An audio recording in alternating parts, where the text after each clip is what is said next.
When you want to get off the darkest ground, but gravity pulls you straight down. Earth from a bird's eye view.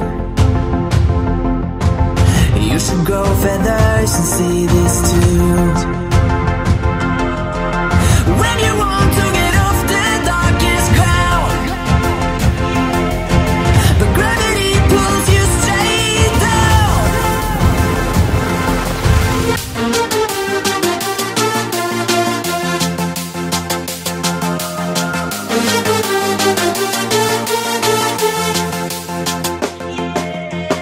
When you want to get off the darkest ground, but gravity pulls you straight down.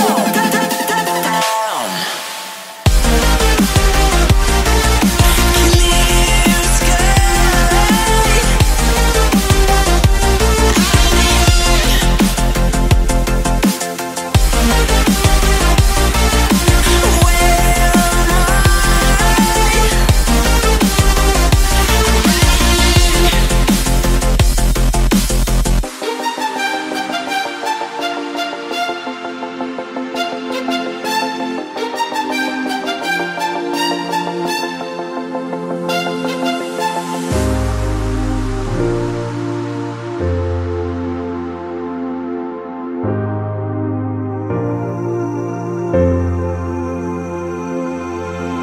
When you want to get off the darkest ground,